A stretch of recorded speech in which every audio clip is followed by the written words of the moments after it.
¿Alguna vez has pensado que al entrar al cementerio puedes traer algo contigo que no desees, ya sea de manera física o espiritual? Pues te invito a escuchar esta historia. Así cuando vayas a visitar a alguien al Camposanto, tomes las medidas necesarias. Sin más preámbulo y deseándote un maravilloso 2023, vivamos juntos con el miedo.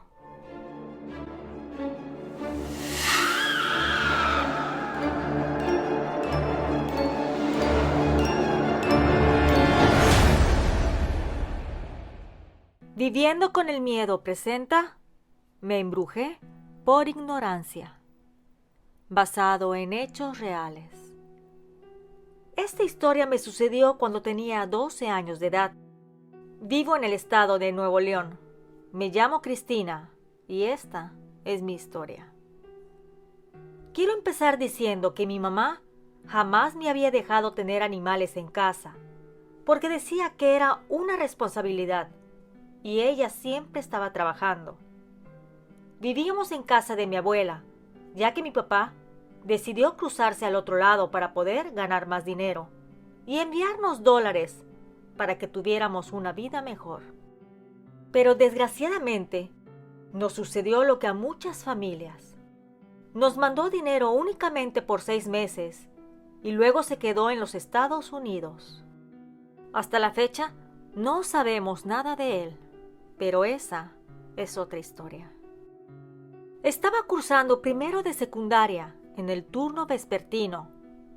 A pesar de que terminaban mis clases ya al oscurecer, era muy común que regresara caminando sola a la casa. No había tantos peligros. Y a pesar de vivir a la vuelta del cementerio del poblado, no me daba temor caminar entre la oscuridad de la noche. Siendo mi compañera por unos minutos aquella barda que dividía el recinto sagrado, donde se podían ver ángeles y cruces sobresalir de las enormes paredes blancas. Incluso en ciertas ocasiones no tenía tantas ganas de caminar, cortaba camino en el cementerio. Caminaba entre las tumbas de los difuntos, como testigos de mi valentía y determinación. Recuerdo caminar un día de regreso a mi hogar. Era viernes del mes de noviembre, cuando pasé junto a un terreno baldío y escuché un ruido. Al principio me dio temor, pero después puse atención a aquel sonido proveniente de una caja de cartón, la cual tenía cinta a su alrededor. Me acerqué sigilosamente y pude escuchar un maullido. Parecía ser de un pequeño gato.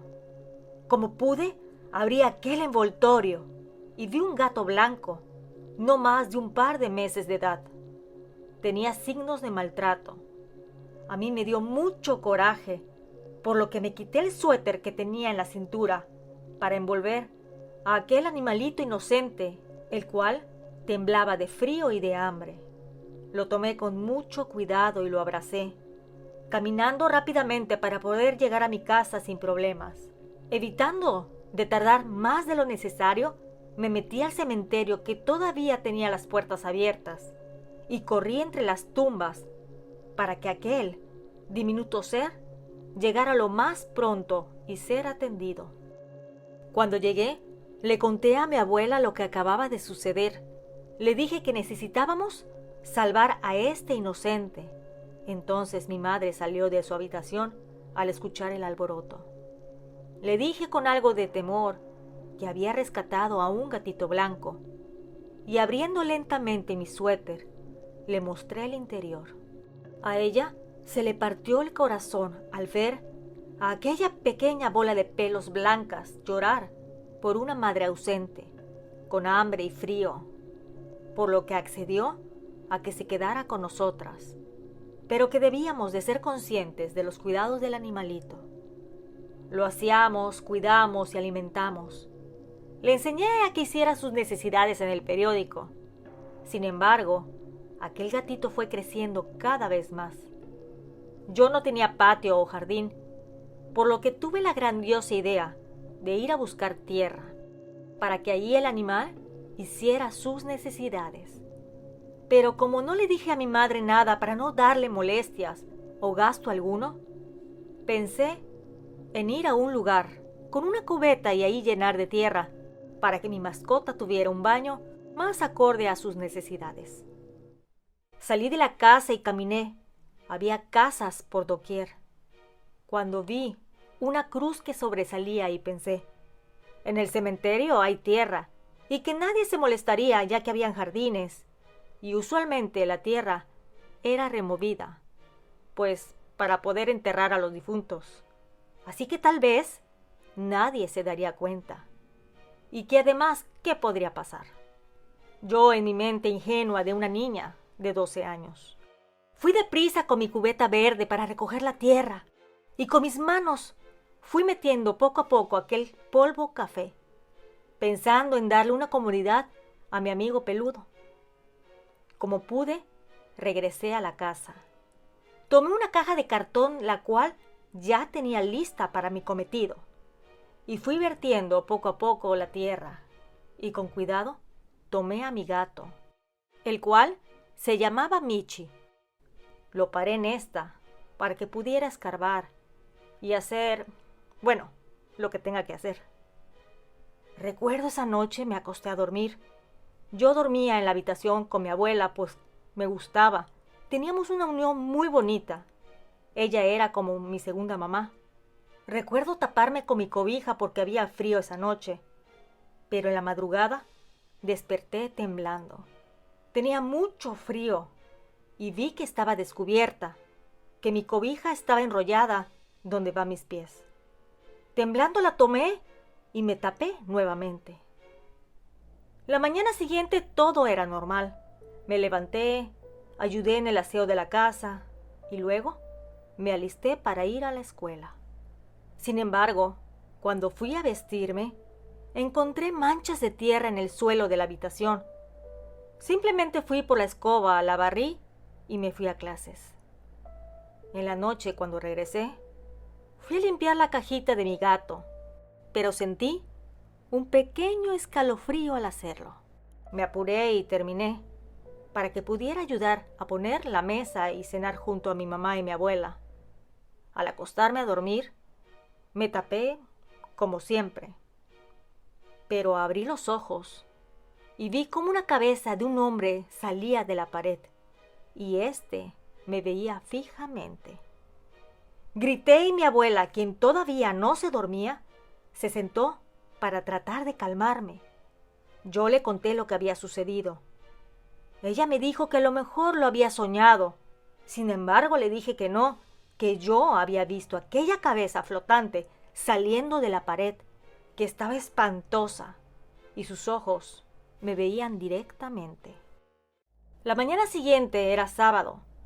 Me dispuse a limpiar la caja de mi Michi, cuando vi que necesitaba que pusiera más, por lo que fui a buscar mi cubeta verde, la cual todavía tenía tierra del cementerio. Cuando la embroqué para que ésta cayera en su totalidad, me di cuenta de que había una pequeña bolsa de color negro amarrada con un listón rojo. Yo me sorprendí. Pensé que cómo había llegado ahí y cómo no la sentí cuando con las manos metía la tierra del cementerio. La tomé y la abrí poco a poco. Desgraciadamente no sabía que eso no se debería de hacer y empecé a sacar de su interior el contenido. Había una moneda antigua, una figura de un santo color dorado, unos cabellos en bola y una foto de una mujer, la cual tenía varias partes quemadas. A mí se me hizo muy extraño, pero lo único que hice fue meter en su interior nuevamente todo, excepto pues el cabello y la foto, y los guardé en mi habitación. Desde esa noche empecé a sentirme mal, tenía fiebre, vómitos y empecé a delirar. Veía sombras negras a mi alrededor que me susurraban, además de que no quería probar alimento. Mi madre, muy asustada, platicaba con la abuela. Ella le dijo que no sabía por qué estaba así, que no había razón, que la comida que había comido era la misma que ellas habían comido. y no tenían ninguna enfermedad. Entonces, algo me hizo contarles lo de la tierra del cementerio. Les conté lo de la bolsita que me había encontrado. Mi abuela inmediatamente la tomó con una bolsa de plástico y la fue a tirar lejos de la casa. La foto y el cabello los recogió de la basura y los quemó. Además, tomó un huevo que tenía en la cocina, le puso agua bendita y me lo empezó a pasar por todo el cuerpo, rezando mientras lo hacía. Cuando acabó me dijo que me bañara con agua que iba a preparar. Tomó una cubeta limpia, no la verde, cabe aclarar, y ahí deshojó unas flores blancas que fue rápidamente a conseguir a las florerías que estaban enfrente del cementerio. También le puso agua bendita y albahaca, ya que teníamos una pequeña maceta en la casa. Mientras me bañaba con la ayuda de mi madre, mi abuela fue a tirar la tierra del cementerio al cementerio donde pertenecía. Hizo algunas oraciones y pidió que me dejaran de atormentar, que era una niña y no sabía lo que hacía. Al par de días después de este suceso, mi salud regresó a la normalidad. Ya no veía nada ni escuchaba nada extraño. A mi gato le logramos conseguir arena especial para sus necesidades, y yo aprendí la lección. Ahora, cuando voy de camino a mi casa, simplemente me persigno frente al cementerio y evito entrar para no interrumpir el descanso eterno de aquellas almas. Y también para no pisar la tierra, porque podría traer algo a mi casa nuevamente, algo que no deseo invitar. Y aunque viví con el miedo de embrujarme sola por ignorancia, ahora es una experiencia que puedo compartir con los demás. Gracias a la suscriptora por la confianza. Espero hayas aprendido algo de este relato, y cuando vayas a visitar a alguien a ese lugar, hasta te recomendaría que te sacudieras los zapatos, porque no sabes a quién te puedes llevar. Aprovecho para mandar saludos a Ali Cruz, Raquel Medina, Némesis Omar, Silvión de Potato Re, El Bebé, Luis y Millot, Guadalupe Moreno, Marisol Román, Mari y Tabo Hernández, Tony Luna, Jessica Noyola, Familia Hernández Noyola, Melesio Vázquez, Tania Patiño, Laura Segura González, María Montes y Valeria Otero. Si no te he mencionado y deseas que te mande saludos, estaré feliz de hacerlo. Solo escríbelo en los comentarios. Ahora quiero hacerte una pregunta muy importante. ¿Y tú? ¿Vives con el miedo?